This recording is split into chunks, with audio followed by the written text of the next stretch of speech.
The differentiator that I've seen make the most impact in both my own career and the careers of those I admire is courage.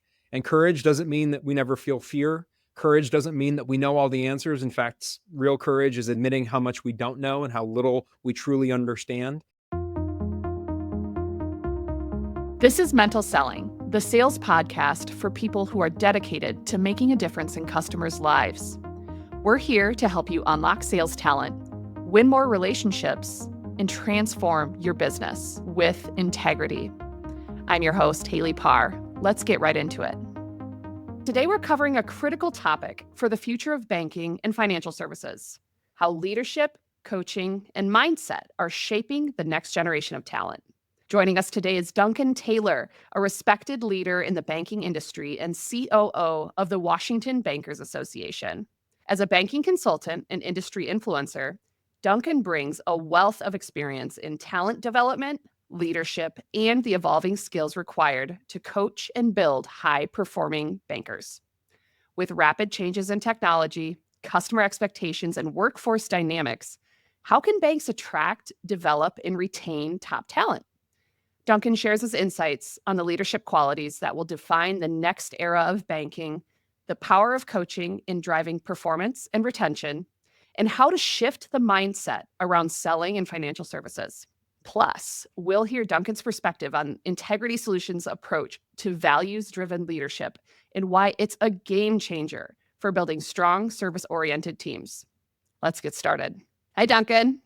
Hey, Haley, thanks for the opportunity to be here with you. Thank you for joining us. How are you doing? Fantastic. Absolutely loving things that are happening in our world of banking talent development. Certainly lots of challenges, but the progress that we're seeing on some of the major initiatives we've been working on now going on a few years are starting to come to fruition. And there's nothing more exciting than seeing pathways open for those that want to come into this industry to have that opportunity, gain that experience, and get those amazing jobs.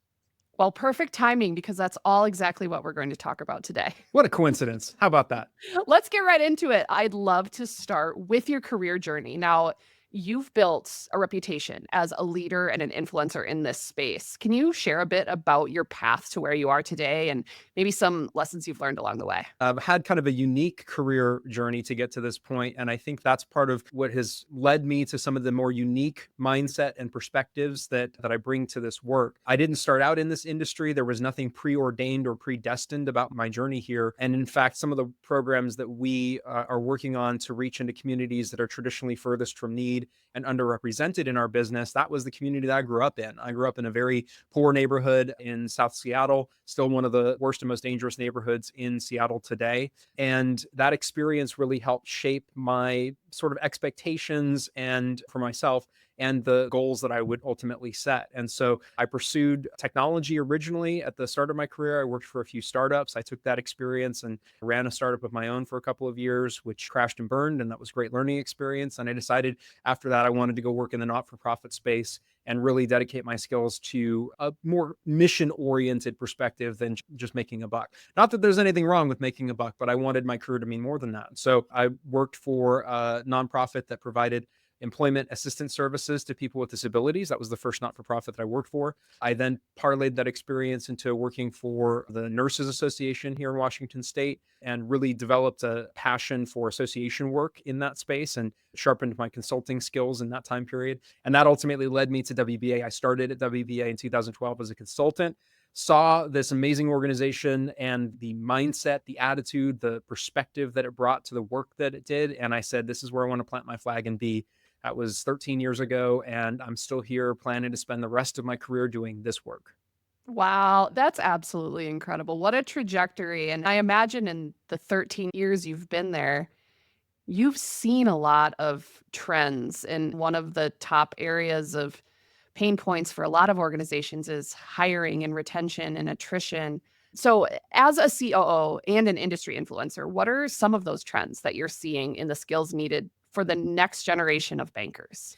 It's funny because when I first started at WBA, one of the major challenges identified in the industry was what we called the gray wave, right? The impending retirements that were going to take leadership and high level executives out of the industry, and who was going to then step into and fill those roles. And the challenge at the time was significantly finding and identifying that next generation of talent to step seamlessly into those leadership positions. Well, the more things change, the more they stay the same. That's still the major challenge today. A lot of those retirements were deferred because of economic conditions or necessity. A lot of folks retired and then came back into the industry. And so we kind of had this little boomerang effect. Well, now those folks are approaching retirement age for real and in earnest. And that gap is still present. We still hear from industry executives the challenges of filling those executive leadership positions with people who have the knowledge and the skills necessary to succeed in those roles. So, what is that knowledge? What are those skills? Well, the skills really center around soft skills. They really center around the human element, because at the end of the day, no matter how technologically advanced our businesses become,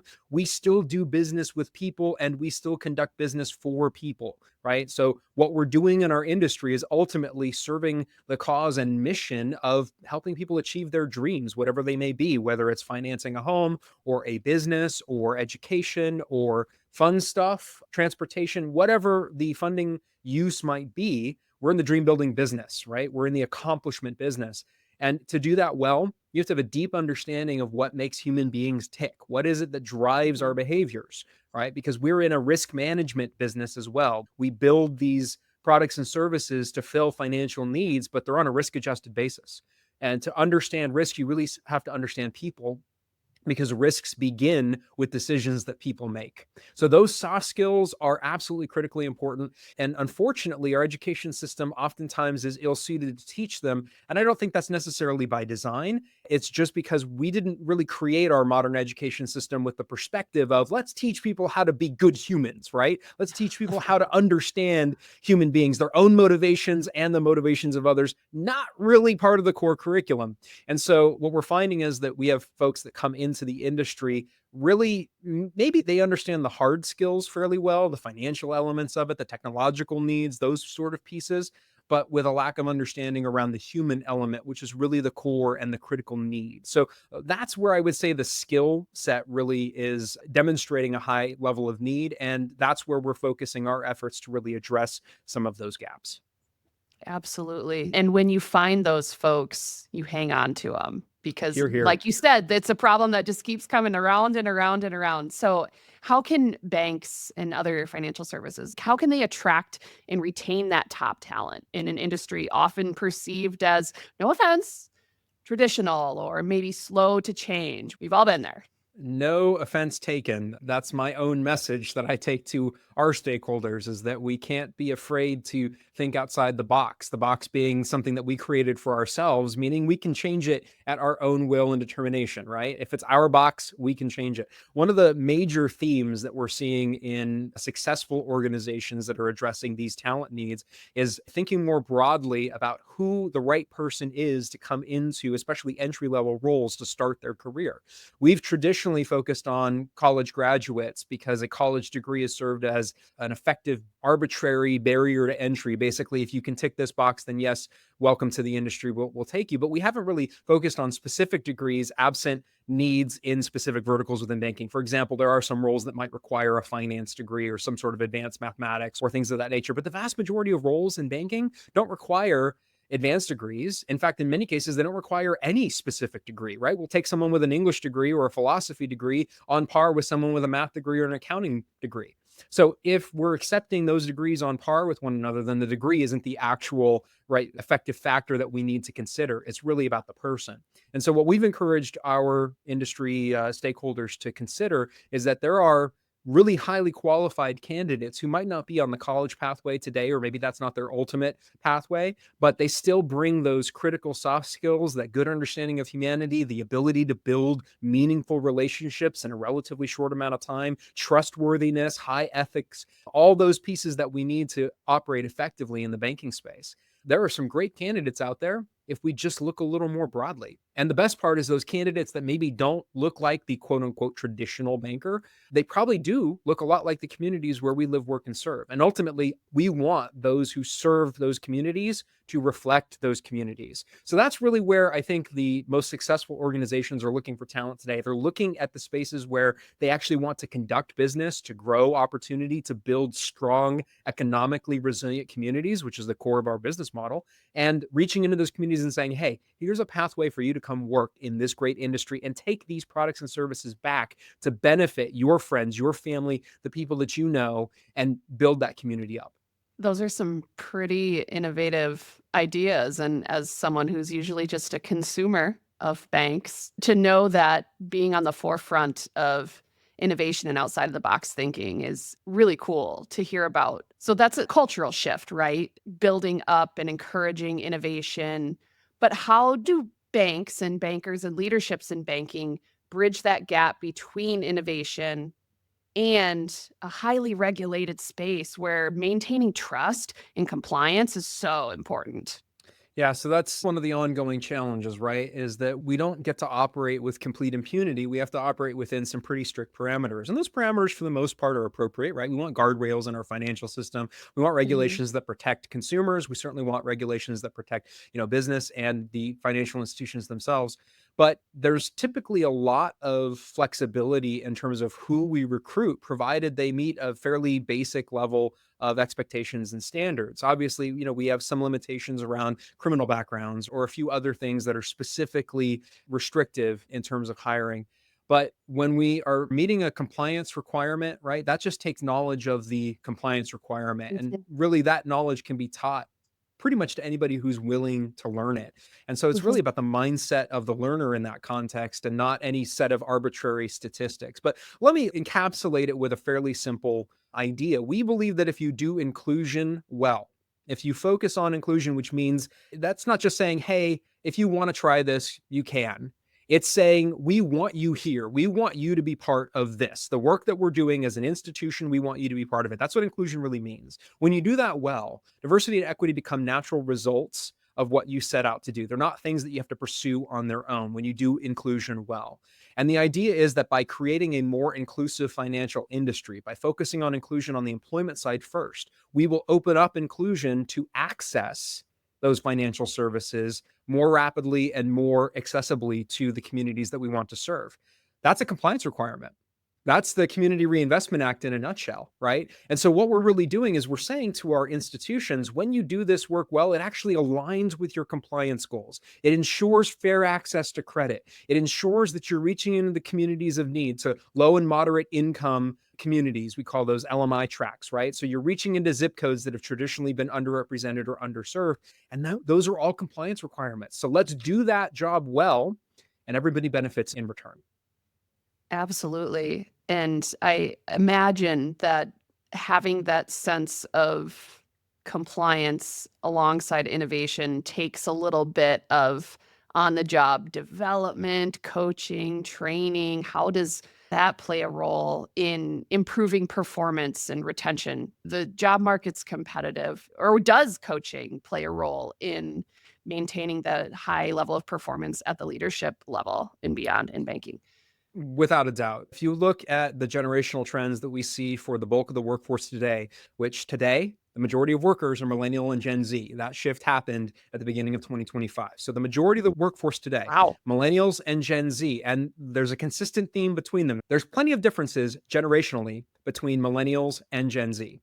But one thing they have in common is a deep desire to work for mission oriented organizations. They want their careers to matter. And I say this as an elder millennial myself. This was a big driver of my coming to WBA and staying here, is that I wanted my career to mean something. It was more than just a way to make money. It was a way to make a difference, to leave a me-sized dent in the universe, right? Whatever that ultimately translates to be, that was my goal. And there's a lot of folks like me out there who recognize that life is short, and that's no more readily apparent than after the coronavirus pandemic that we all just lived through, right? Life is short, it can be fleeting and fragile. And so, if you want to do something, we spend the majority of our time, our waking hours at our jobs. If we're going to do that, let's let it mean something. And so, coaching and mentorship are the cornerstone of what millennials and Gen Z are looking for in the workplace, because they want to grow, they want to develop, they want to integrate their lives. We recognize that you can't effectively silo work from home. What you do at work is going to impact your mood and experience at home. It's going to impact the way you interact with your friends and family. If your daily life is an absolute grind all the time, it's going to sap your joy. It's going to take away the opportunities to really enjoy the human experience, right? And so we're looking for ways to set that grind aside and make it feel more meaningful. Coaching and mentorship helps to do that. It helps to create the human connections that make your employees feel less like a number and more like a person. It doesn't matter Mhm. how large your organization is or how small, if you don't do a good job of making your employees feel like a person rather than a number, those employees are going to go find a new workplace, especially when they have options available to them, as we do in today's working environment, right? So that's one of the major elements that we've seen. High performing organizations culturally, and remember, culture is a result of things that you do and practice. Culture is not words that we put on paper.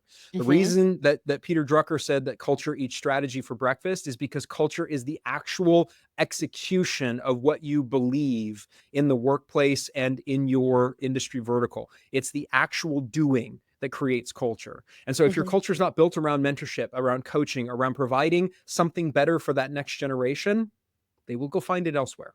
That was a staggering statistic about the amount of Gen Z and millennial workers in the workplace today. I had no idea it was that high. 54%. Wow. Hi there. If you're listening to this show, it means you believe in making a difference in your customers' lives and are looking for tools to grow in your career at the same time. At Integrity Solutions, we're changing the stereotypes about sales training in ways your customers will feel and experience every day. If you want to learn more about how we could help you and your team, go to integritysolutions.com. So, we agree that coaching is critical for retention in this space and beyond for all the reasons you mentioned. But what are some of those strategies that bank leaders can use to coach their teams? Or maybe you have some examples of initiatives that were super effective and had measurable performance outcomes as a result. Yeah. So when it comes to coaching, there needs to be an understanding that coaching is different than discipline or enforcement. And too often we use things like annual reviews focused around a set of numbers or criteria around performance, as opposed to providing meaningful, actionable items that a person, a human being, will respond to. And one of the core elements that we know in order to get positive human response is trust. And if your only interactions with your direct reports or your employees happens around performance reviews, and it only boils down to this is what you've generated for the company and here's how we'd like you to generate more, you're going to lose that trust. In fact, you may never even have the opportunity to build it. And so one of the things that we've seen effective companies do, and we do this at WBA, is we've changed the way that we do our annual review. So we actually don't do an annual review at WBA. We do a biannual check-in. And we call it that. Now, it's the review process, but here's the critical thing. No one going through their biannual check-in is going to learn about something related to their performance or behavior in that meeting. In other words, they're never going to be surprised in a biannual check-in or a biannual review, if you prefer that word, by something that I, as their manager, present to them or that our CEO says, right? They're going to know everything going into that meeting that they can potentially expect. It's going to be focused around more, how are we doing? How's our relationship? If you're my direct report, how do you feel about me? What is it that I'm doing well and what could I improve? What can I do to make your working life better? And we made that shift a few years ago because we found that our prior review process was too cumbersome. And it was the traditional, all right, you fill out your self review, I'll fill out my perspective review, and then we'll sit down and we'll have a 1 hour meeting about it. And the problem is that it's not reactive enough for the pace of today's business, right? We need more real-time feedback. So the biannual check-in is really a summary of all the conversations that we have going on in that 6-month period, and then Mhm. a conversation about where we'd like to go next over the next six Mhm. months. And it's actually centered more from a 360 perspective on what the employee's perspective is of me than it is of my perspective of them. They should already know if I'm doing my job well, they should already know what my perspective is toward them. So we've seen a significant improvement internally in terms of our employee feedback. How our employees feel about leadership internally at WBA has gone up consistently since we implemented this method, because they have a formal practice of giving direct feedback to leadership.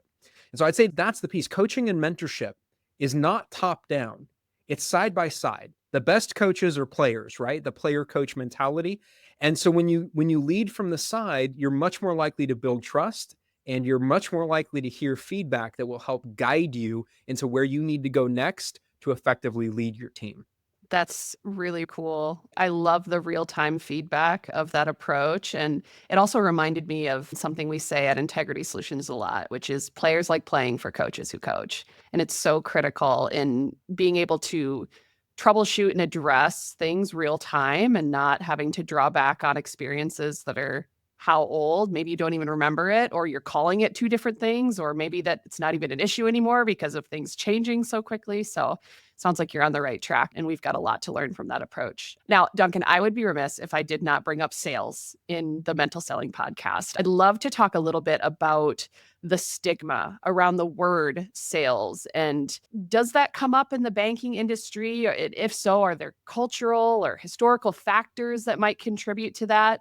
And then how leadership can help shift their mindset around sales.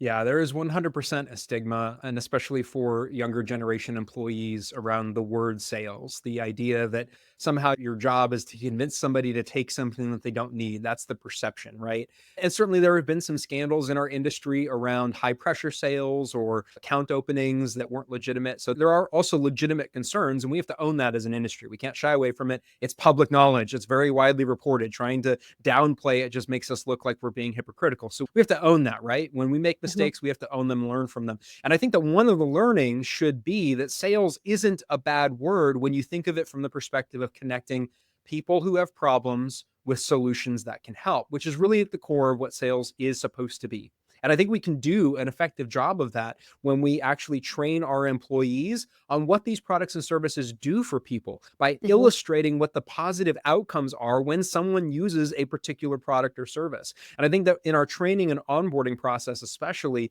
if we do a better job of articulating the why, let's do a little Simon Sinek work and start with why, we're better off for it. And our employees have a deeper understanding of the fact that sales is not a bad word. It's not a 4-letter word. In fact, it's a 5-letter word that's meaningful and relevant to people who have problems that we can help solve. And at its core, that's really what it boils down to. Now, what I will say in our experience, we have the opportunity of leading a program that provides job training to individuals from typically low to moderate income backgrounds and specifically in underrepresented communities called BankWorks. And BankWorks has a program that's gone on since 2006. We have more than 8,000 graduates, more than 5,000 job placements because the employers actually hire directly out of the graduating cohorts from the 8-week program.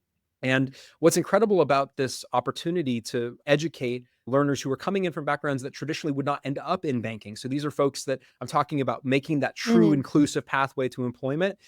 Part of that program articulates why sales are important, why it's important to help people understand products and services that can help solve problems, smooth out challenges, address needs that individual or company or community might have. So we actually put our money where our mouth is on this topic, and we really enforce that sales is a core part of everyone's job, and everyone's doing it whether they call it sales or not. We are always selling. If we're not selling a product, we're selling ourselves, right? But at the end of the day, the real purpose of sales is to solve problems, help people achieve dreams and goals they have for themselves, and to do so in a way that lifts everybody up. Because if we fail to do that, guess what? Our businesses go away, our economy grinds to a halt, and we have bigger problems than whether or not we're doing effective sales. Oh, it's so true. It's so true. And I think that's part of this ongoing learning and development that needs to happen is just reinforcing the questions that need to be asked, how to actively listen, how to just instill that drive to be a lifelong learner. How does that continuous learning play out in the space given such a rapid pace of change? Selling skills aside, everything else that bankers have to learn, what does that continuous learning look like, and how can banks instill that culture? That's a great question. And it goes back to what we're talking about with high performing organizations. High performing organizations invest in learning and development. They recognize that while on the balance sheet and income statement, it might look like a cost center, it's really an investment that pays dividends. And you have to look at it that way. And For our organization, which was founded in 1889, that's been a core part of our mission from the beginning. Advocacy and education for the industry, that's the core of what we do. And so when you think about industry education, there's a lot of different fronts, right? There's discipline specific, where you're really training and developing skills that are specific to the role that the learner is in. You think a credit analyst program or a commercial lending program, right? And then there are broader, more soft skill focused training opportunities where you're helping teach humans how to be better humans. And I know that might sound a little highfalutin, and apologies if it does, but it is actually a critical element in our modern society because we're beset on all sides by things that make us really bad humans, right? That make us terrible at interacting with one another. Social media is a great example, right? The soundbite driven culture that we are steeped in. These things make us less likely to connect and more likely to have friction between one another. Well, we work best when we work collaboratively and collectively, when we share experiences and build trust. And so investing in skill building around that dynamic, which we colloquially call soft skills, is also a key factor for high performing organizations. But where the rubber on this really meets the road is the expectation from the top level down. If the expectation from the top level is not there, that we are a learning and development organization, we're an organization that invests in it, this is part of our core identity, then it's very difficult, no matter how passionate the lower level leaders and mid level leaders might be around training. It's very difficult to get a lot of traction if it doesn't come from the top. So, a big part of what we see high performing organizations do is that from the board level, from the C suite, all the way down, the expectation is that we learn, right? C Mhm. suite executives, we don't know it all. We're learning and developing ourselves. We're going to conferences or completing training. It doesn't matter how many advanced degrees we have or how many letters come after our name, we continually learn. And that's our responsibility. And if we don't make that commitment to our employees, then we're letting them down. And so, leading by example, this is another way that we can lead side by side. That's the critical piece that high performing organizations in this industry do. And they do it well. They talk about it, they celebrate it, they cheer on the learning experiences that their employees have, and celebrate the cultural impact of learning and development organization wide. Wow, it's almost sounds like you've had some experience with some of the products at Integrity Solutions. That's what we're all about is that lifelong learning and that journey. There's nothing soft about soft skills. It takes a lot of intentionality. It takes a lot of showing up and leading by example. And I know that you have had some experience with integrity selling and the approach to values-based sales, if at all. That how has that kind of philosophy influenced your own approach to coaching in the banking industry? Yeah, I think that it's our responsibility as leaders, and especially if we're investing in the next generation, to turn around and provide the benefit of things that we've learned and considered and digested that we take from any source that adds value. And my experience with integrity selling is the idea or the philosophy behind it really aligns with a lot of the work that we do and a lot of the high ethical beliefs that we have around the way that we treat people, the way that we conduct and comport ourselves. And so I think that when you find those elements, like I've seen in the integrity selling space, that you incorporate them into part of your identity, right? There's this idea that we are a result of the story that we tell ourselves, the story that we tell ourselves in an ongoing way. Those that are highly successful, I'll use Tom Brady as an example, the greatest quarterback of all time. So at this point, his record is unimpeachable. And what he has said about his own process, his own obsession with competing at the highest level, right? That's what drives him. He never lost the chip on his shoulder or the desire to improve. But the key things that made him the great that he is, that made him the successful competitor at an age where most other players are 10 years retired or more, is the commitment to daily improvement. The story that he told himself, and he said this over and over again, is that I need to improve. I need to be better tomorrow than I am today. And to get there, I have to control every single habit that I have. I have to be conscientious of every thought that goes through my mind. And I have to be specific and intentional about every action that I undertake, because large improvements are not made all at once. They are made incrementally over time. And so if we think about what that mentality represents in our industry, we are a very heavily time-based industry. We make decisions in real time that play out over long periods of time, right? We make decisions in the lending environment, in the business development environment, where we make a decision at a specific point in time as a result of a lot of time and energy that then plays out over a long period of time. And we have to continually monitor those results. The way that we get the best results is by continuously iterating on what made us successful before and on removing the things that made us less successful. So we have to do both of those things in tandem. And I found that the integrity selling process, the idea or ideology behind it, if you will, the philosophy behind it, really emphasizes those incremental steps, the continuous improvement, the story that we tell ourselves. So I think that for me has been the big takeaway and the value that I found in experiencing the methodology, if you will, around integrity selling. It's that emphasis of the story we tell ourselves leads to the results that we do or don't get. Yep, that mindset, skill set, and then that dedicated practice. It takes that discipline. Tom Brady taught us all well. Certain I'm a corners of the Packers country, you fan, might not want to but say that too loudly, but I'm a Packers fan, but respect. So, man, Duncan, I could talk to you all day. This has been absolutely fabulous. I want to close with, if you could just give one piece of advice to emerging leaders in banking that want to have a lasting impact, what would that be? I think that the differentiator that I've seen make the most impact in both my own career and the careers of those I admire is courage. And courage doesn't mean that we never feel fear. Courage doesn't mean that we know all the answers. In fact, real courage is admitting how much we don't know and how little we truly understand. But courage means making the right decision, even in the face of all the challenges and adversity that might come with that right decision, and standing true to the ethics and values that we hold dear. And when we do that well, everyone benefits, ourselves, the communities that we serve, our employer, our institution. Everything gets better when we stand with courage.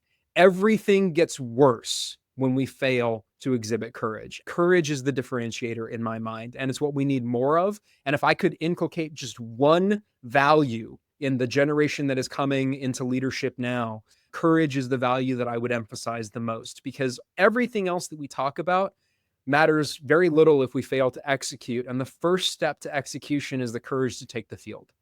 Woo. Mic drop. Mic drop. That was incredible. Where can our listeners hear more of your wisdom, everything you have going on, and connect with you? Anyone who wants to connect, I'm really flattered. I am publicly accessible on LinkedIn.